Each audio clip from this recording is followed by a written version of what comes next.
He's a pro, folks. It's always a roll of the dice with the soundboard. Yet you always make it work. Except for that one time. Except for that one time. But we did our best. Ladies and gentlemen, welcome to the SHWF1 podcast. I am Tom Delicati here with Dr. King and John White. We are your underinformed American buddies talking F1.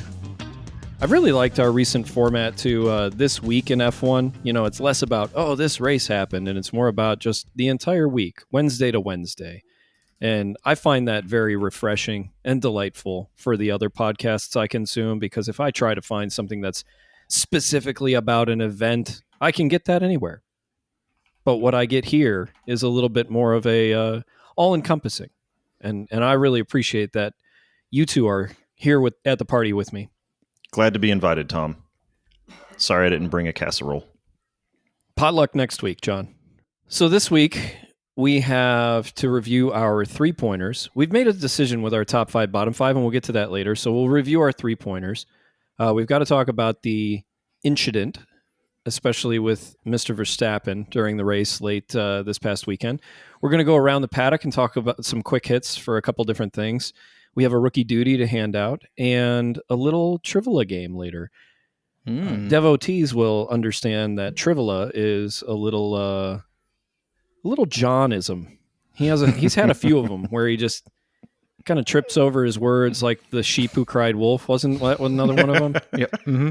Yeah. I still use that, so I like it. In an attempt to say trivia, trivia is what came out. So we've just kind of stuck with that through the years here. But before we can do any of that,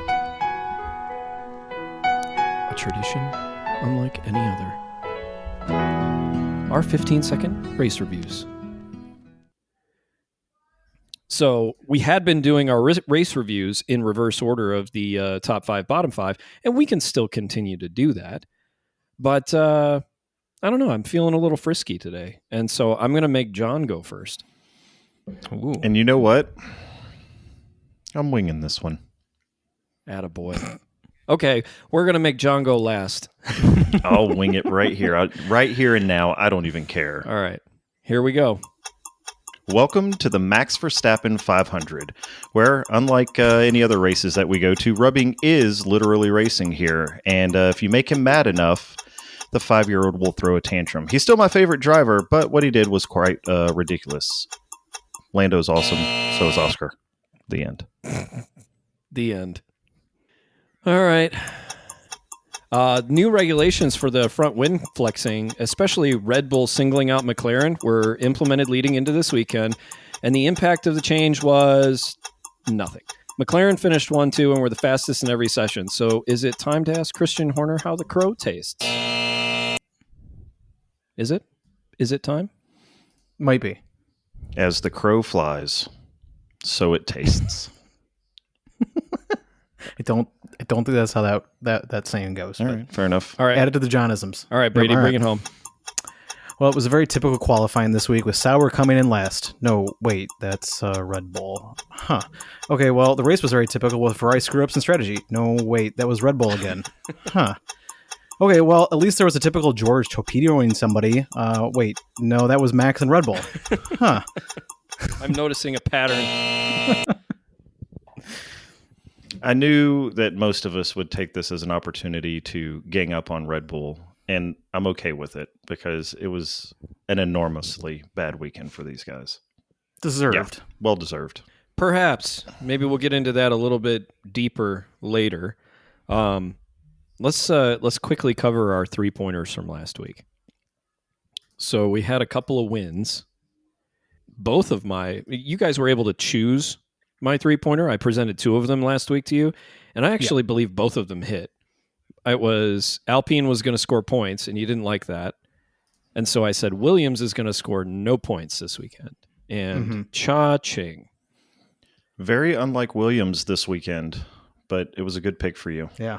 Brady, you went aggressive. Yeah, I did. Remind us your three-pointer.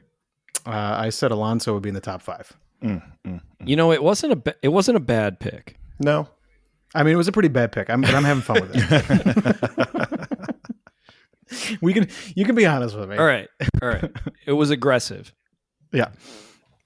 And John, I was skeptical when you picked this one, but now you look like a genius. I do. Nobody thought that that our friends at RB would pass Haas and get the points needed. I think it was 6 points and was the total differential there, right? That they needed. They were 4 behind. Okay, before. 4 behind. So they needed 5. Needed 5, and I'll be a monkey's uncle. They got it. Yeah. Strong weekend for the RBs. Mm-hmm. Well, that leaves us. Brady, you have 51 points in third place. Doo-doo butt. I now have 62, and John, 69. Wow. I know we're not going over the bottom 5, but with as much just craziness that happened in this race, did anybody get any of their bottom 5s? I'd be willing to make a bet that no one got more than one bottom 5 pick correct. Like each of us did not get more than one. You are correct. We all got one bottom 5 driver correct. Ugh. I mean, the bottom 5 is really hard to predict this year. Especially when you have 2 DNFs and one of them being Kimmy, which is Kimmy's been finishing really well here lately. So Yeah. and a Lance Stroll who did not participate. 2 races in a row where Stake did not finish in the bottom 5? That's impressive. Don't call it a comeback. I mean, We've I was going to say, are we willing to call them a midfield team? We'll get to them a little bit later because the bulk of our time today has to be spent on Poopy-Pants Max Verstappen, who took it upon himself to careen into the side of George Russell. After, in my opinion, everything was set up for failure after that last safety car pit stop when they put new hard tires on.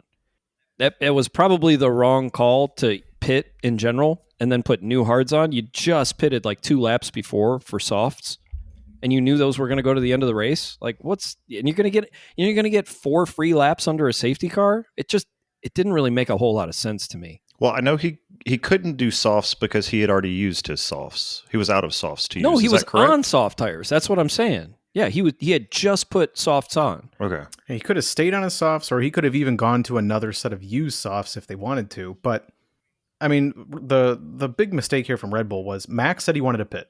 Max just wasn't doing the math of how many tire sets he has, which I don't blame him. I mean, you got a lot of other things to do while you're driving, yeah. right? But somebody there on the wall had to be like, no. And they didn't. And they just put the tires on, and then he's like, wait a minute, what? He's like, why do I have hards? He was immediately complaining. Yeah. It was a bad move. Yeah. But strategy aside, not strategy aside, I will say that they were super aggressive by deciding very early to go to a 3-stop, and I'll be damned if they didn't have incredible pace on every stint. I was very surprised at that. Yeah, they were almost geniuses. Almost. Right up until the end. Yeah. Right up. All you need to do is land this bird. Well, and let's say where it Whoops. started. I don't necessarily know that it started with the pit stop because even on hards, I think he probably could have held his position through the remainder of the race and had a podium. Where it started was getting incorrect information and having to give the position back to George. That's the straw that broke the camel's back, and Max is over there arguing with them as to whether or not he has to give the position back. He felt he didn't. They thought he did. Lo and behold, he didn't have to. But instead of just giving it back and following the team and then blaming them for their mistake, he decided to ram George Russell as if we were in bumper cars. Yeah. Well, they're not. I can't take too much away from them in this case. Is, from Red Bull's perspective, Yuki wasn't giving them anything this week. And you got Max essentially slotted for, P4, P5, somewhere in this range. If they just give the position to Russell, they're still going to get a good haul of points. And if they don't give the position to Russell, and then it turns out that they have a penalty, it's going to cost them everything, which it did. I mean, they got a 10-second penalty for what Max did, and it dropped them all the way to 10th. I don't know if he would have got a 10-second penalty for the earlier incident if that was what they decided to hit him with. Maybe it would have been a 5-second penalty, but obviously they decided not to, so they look like they have egg on their face, but I can't totally blame them for being cautious. They were trying to salvage what they could out of this weekend. Yeah, the only counterpoint to that is that Red Bull culturally, throughout the times that I've been following them, never, ever Yeah, plays it safe. voluntarily like give Sure. no, they'll say like, no, we're not doing anything until we're told to. Sure. And this is just kind of it was a double dose of scratch your head. Like it was give the position back, but before that it was we put on the hard tire because Max said he wanted to pit, and we're like, yeah, Max, we'll do everything you want to do. Like that was just so counter to what I'm used to expecting from Red Bull that it was jarring. Yeah, it did seem like at the very last second that Red Bull just like left the paddock with like 10 laps to go, and like Ferrari took over, and they were like, we'll take over your strategy. We got this. Well, that's the other thing on giving the position back is there were still enough laps left in the race that the stewards could have come back and said he had to give the position back before a penalty would have, like there were 10 or 12 laps left when this took place. Like that's enough time for them to either A, make a decision, or B, was there? Go, hey, you guys probably need to give this lap back or else you're going to get a penalty. I think there was only 5 laps left. Yeah, there was right. I think single digits for sure. I think you're right that it was 10 when there was the safety car. Yeah. That might have been one. And then you got some free ones on. Yeah, the that's safety right. car. My bad, people. Still think there was enough time left. I would have just held out and waited. That's fair. Like, tell me to give it back. Just like you've done, to Tom's point, every other race that we've seen in the past 4 seasons. And I will give you a third Red Bull scratch your head moment. And that is Max admitting fault. Like, he came out afterwards and apologized publicly about the move, which I was not expecting at all. He's growing up right before our eyes. Sports tier. Screwed up. I was gonna say he's got a child now. He's got to set a good example. He's all grown up. Not when he hit a guy with the car, but afterwards. If you say you're sorry, Brady, that makes everything okay. This is the equivalent of like attacking an umpire at a little league baseball game. Right. Like I said with all due respect. And then come out afterwards is like, yeah, that was wrong. I shouldn't have hit him. You know, he's doing the best he can. He made a bad call. Like it's ridiculous in itself, the move, and it's inexcusable. I found myself, this is another scratch your head moment for me personally. I find myself agreeing with Nico Rosberg most of the time through the broadcast, and that was that was foreign. painful. Yeah, that was super painful. Like, you know what? I think Nico's got a point here. He sounds pretty right. Ugh. But he was also defending Max and the give the place back to George. Yeah, he said that was stupid for them not to do that, right? Yeah, which I completely agreed with as well. Well, on that point, though, do you agree with Nico about the black flag? Do you think he should have been black flagged for this? No. All right. Put your Max Verstappen pants on here and tell me why not. Here's what I think. The FIA and the stewards have made decisions not necessarily based on the actions of the drivers, but the outcome of the actions on the drivers. Had he rammed George and caused an incident, then I think they would have done a black flag. Since he did it, there was no incident caused, then they're not going to do a black flag. So I'm not necessarily saying I agree whether they should or they shouldn't, but if they're staying consistent with the way that they've made decisions before, the outcome of the bump had no effect. I understand where you're coming from, but I disagree. There's a lot that you shouldn't do on the racetrack, right? There's a lot of rules to follow, but one of those cardinal rules is you can't hit a guy on purpose. Like, it's just too dangerous. And it doesn't really matter what happened as an outcome from that. If you do something like that, you should be black flagged. You need to get off the track. And I know there was only there's only 3 laps left. Yep. Your race is over. You're disqualified. And I mean, as it is right now, he got a couple of penalty points. He may miss a race come up in him. He only has one more left very hard before a race ban. So. Yeah, exactly. But I know it's Max, so that, I mean, the conspiracy theorist in me says that they don't want to do that to Max. I think 10 seconds was far too lenient in this case. You just can't do that on a track. There's so many dangerous things that you can do on a track. Intentionally ramming someone just ramps up that. I tend to agree with Brady here. Not that it necessarily should have been black flagged. I don't necessarily have a problem with looking at the incident itself and saying this is what happened and then assessing it. I don't think that a 10-second penalty was strong enough. I think that they easily could carry it or could have carried something over to Canada. It was inexcusably dangerous because it was intentional, it was premeditated, and way too dangerous. Years ago, we got guys disqualified from entire seasons for this kind of stuff. Like your championship was over. So getting knocked out of a race would have been lenient by those standards. Now, granted, different FIA, different That's rules, fair. different situation, but Yeah, I understand. Yeah. It was bad. I can agree with that. Yeah, it was bad. I uncalled think we for. all agree it was bad. I think the world agrees it was bad.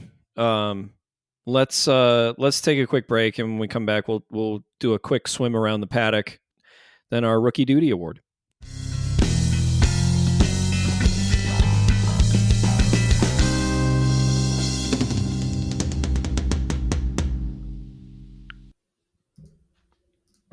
So as we go around the paddock, I think it's most important to talk about the happiest story from this weekend. And for me personally, it's got to be Nico Hulkenberg. oh yeah. Like without question. But he passed a Ferrari on track. Sauber did. Yeah. And it looked pretty awesome. In 2025. Yes, in 2025. Yeah. 11 spots is huge. I mean, aside from Max's DNF, Lap one. that was Look back at lap one. That's the largest gain of or loss of anyone in this race. And there was a ton of movement happening in this race. It was one of those where it's like Tom watched it before I did. We had some stuff going on this weekend, so I couldn't watch it till Monday night. And Tom was like, "Do not fast forward through anything." And I'm like, okay, maybe. And I'll be damned if don't fast forward through anything because you're going to miss something. And we don't see that a lot in F1. But 11 spots, first 5 laps, like from then on out, you knew it was going to be amazing. And to watch Nico just continue to work his way up, it's like, golly, man, I don't know what they drank this weekend, but whatever it was, it worked. Another winner, I would say, this weekend was Fernando Alonso scoring his first points of the season. Mm-hmm. Couldn't come in 5th, though. Thanks, buddy. Couldn't come in 5th. Gained 1 spot. This was purely I qualified well and I was able to maintain that because the 1 spot he gained was due to Max's penalty. But outside of that, he would have started and finished in the same spot, which happened for a few. It was more on the top than the bottom. So you had like Oscar and Lando who started and finished, George who started and finished, Pierre who started and finished, Bort who started and finished. So only a handful of the drivers actually starting grid finishing were the same. He gained a spot, but great qualifying. Tom and I were watching the qualifying together, and it was like, holy crap, this guy's, what is he doing? He actually did something. I mean, he's still Fernando. Yeah. Just to remind you, Brady, like I think it was 2 races ago, you said Alonso points for a 3-pointer, and we're like, yeah, sure, go ahead. Yeah. Right. And now you've gotten even more aggressive with your picks for Alonso, and you should have just rolled with that one until he got points. Next week, top 3. Quickly, anything about Hamilton or Ferrari? He was Hamilton really frustrated Yeah. after the race. But, I mean, he finished, 4th after that? He finished 6th. No. Finished 6th, Lewis did. Even with Max Yep. penalty? Yeah, he lost a spot overall and finished 6th. And that's right. Charles Yeah. gained He 4 got- spots and finished 3rd. Yeah, he got passed by Nico. Didn't I just say that like 5 minutes Yeah, ago? He you got did. passed on track by Nico. You did. So yeah, I can understand why he was visibly frustrated after the race. I getting know in the he's press. frustrated, but Ferrari's not. I think Ferrari's okay. I mean, clearly they want to do better, but they're not like the big losers here. They're not the big winners. So I can't. But you're playing the long game. I mean, fair enough. I mean, he doesn't have a ton of like seasons left, so I can understand why he's frustrated. But I can't look at what Ferrari did this weekend and be like, "Wow, they're in real trouble." They're not the team that I'm looking at as like a real problem here. I've got a bit of a controversial opinion on Sir Lewis Hamilton. Share it. Yeah. I think I was going to wait for him to just be like, but I'm not going to say it. no, And then just- I'm definitely going to say it. And it starts with the worst thing he could have done was leave Mercedes. And the reason why I think that is not just because Mercedes might or might not have a better car than Ferrari this year, or might not have a better strategy than Ferrari this year. It's because Mercedes has done a really good job through the years of catering and containing Lewis. and Ferrari doesn't know how to cater to or contain Lewis. And so you have somebody who's been a world champion and wants things done a certain way, and you have a really tenured team who wants things done a certain way, and they're going to butt heads. Where Toto would say, yeah, Lewis, we'll give you what you want. Until he just says, drive the effing car. We know we've got a problem. but then Toto will come back and go like, we're going to fix this. Our whole team is dedicated to fixing this. We're going to make you happy, Lewis. And I don't think Ferrari's going to do that. And they're going to continue to butt heads over and over and over again. How the mighty have fallen at Williams this weekend. Bad week, but just like I'm not ready to say Sauber is like solidly midfield, I'm also not ready to say that Williams has fallen off the planet. I don't think anybody's asking you to take a hard line stance on this, Brady. Why don't you just calm Tom, down? Take a hard line stance on Williams, please. They suck this weekend. I think it's hard to, when your front wing is taken out twice and you can't finish a race, like within 5 to 7 laps of one another, that's really hard to say, yeah, it's your fault. What a kick in the nuts to have to drive around the track just so that they don't have to take the penalty and then be like, look, we're going to put this wing on, or, whatever. I'm sorry, we didn't put the wing on. Get back out Serve there, your go back time. around and come back. Yep. Serve your time and then come back. So his wing was taken out twice, and he also got a 10-second penalty. Yeah. Not a great weekend. No. Yeah. We'll just forget about this one And from Carlos his perspective. was just anonymous. He was non-existent. Yeah. And Crofty even made the statement. It was pretty late in the race, after the halfway point, where he said, people didn't come to the Spanish Grand Prix to watch Carlos Sainz in 16th and Fernando Alonso in 17th. I remember that. Yep. Anyways, the last one that I would want to touch on is Haas. Behrman had a horrible weekend, horrible race. They started good this season. They're going to have ups and downs. So again, I'm going to cross my fingers. This is, again, I feel like a broken record. Too early to tell, right? I don't want to look at one race. And Behrman being a rookie, he gets a pass. Ocon, I have more of a problem with. It feels like I should expect more out of him, and he's just not giving it to me right now. I expect more out of that car. So I am wondering if that was the regulations that caught them out a little bit. Typical French. You expect more, you get less. But at least they were consistent. I mean, they finished right next to each other, right? So you had like there's a silver lining. 17th and 16th and 17th, right? Like, and nobody qualified well. There wasn't like one lost 2 positions, the other gained 1. Like, bad setup this weekend. It was just bad. Speaking of Behrman, let's move on to our rookie duty. I have a nomination. I do too, and I hope it's the same one. If not, I will be the deciding factor because I have no nomination this weekend. Well, then let Tom go first. Okay. No, let's just say it on the count of 3. Okay. Ready? 1, 2, 3. Board. Hulkenberg.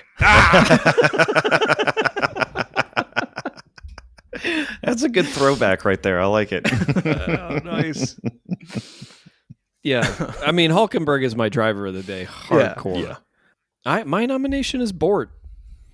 I think qualifying in 12th and finishing in 12th, I know it's not a points finish. I know you could make the argument that Liam Lawson absolutely tried to be a dude this weekend, but he had too much scuffle. I'll put it. I thought Bort was cleaner. That car, Liam, I expected a little bit more. I did not expect that from Bort. So yeah, it is a hard car to do that in. I am thinking ahead that, anomaly or not, this might be the only opportunity for Bort to win a rookie duty, and I want to give it. You want to give it to him? He earned it. We're not making a case for Isaac at all, who started 1 position ahead of Fernando Alonso and finished 2 positions ahead of Fernando. He's won enough. Okay. He's running away with the yearly rookie duty. All right. I mean, interesting. I saw those pictures of him and Pierre posted when they were watching the Champions League final, and I'm like, I didn't realize he was so tiny. Yeah. He's a small guy. He's like Yuki out there. Nah, okay, maybe that's a stretch. I think I looked it up. He's 5'5". Okay. And I think Yuki's 5'3". Yeah. So he towers over you. A towering 5'5". Some would say he plays center on that team. Yeah. Mm-hmm. All right. So it looks like do we have agreement, Bort, rookie duty? Yeah. Yeah, I'm good with that. Congrats to Bort on your rookie duty this week. We don't know how many more you'll get this year, but savor this one. We'll meet you in Montreal to deliver your number 2. Yeah. Yes. All right. And lastly, you guys want to play a little trivia game? Trivia. I would love to play I'm terrible at these, but some let's do it. trivia, but I would say not lastly, because for those that hang around, you might hear a word from our sponsor at the end of the show. Ooh. Didn't realize we had a news. Did this just come in as we were recording? I don't know if you heard my phone ding, but No, I just heard the fax machine in the sponsor to be named has recently sent me their on-air take, and so Their live read? yeah, and I'm ready Nice. to go for it.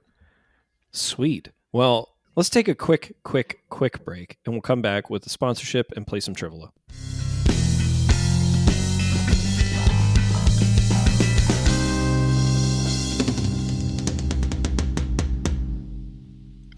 In a land where the air is crisp, the people are kind, and the apologies never stop, from the owners of Aston Martin, one invention dares to change the way Canadians say sorry.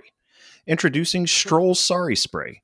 Just one spritz of Stroll Sorry Spray and your apology is instantly delivered, without disrupting your Moose commute, Tim Horton run, curling tournament, telling your team you can drive in these conditions and proceed to crash into a wall, or even not even showing up for a race. One anonymous billionaire son recently stated, "It's really awesome. I mean, I haven't said sorry in years for literally anything. Stroll Sorry Spray, because being nice isn't a choice. It's our national defense strategy."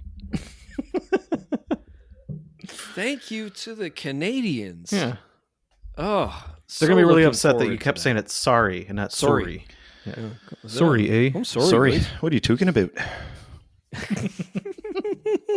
See, that's the accent that they were probably expecting you to read this in. Yeah. I can only say one or two words and in that accent. Otherwise, I quickly go to Borat in anything I do. It's not going to be well. Okay, let's wrap things up by playing a little trivia. I've prepared a few questions for you. I might present these to each of you individually, or might just allow them to be talking points, but I will score your points however I decide, and or might not score you at all.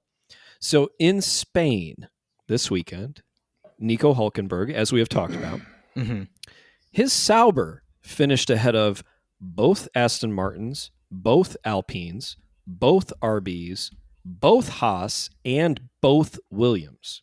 Okay.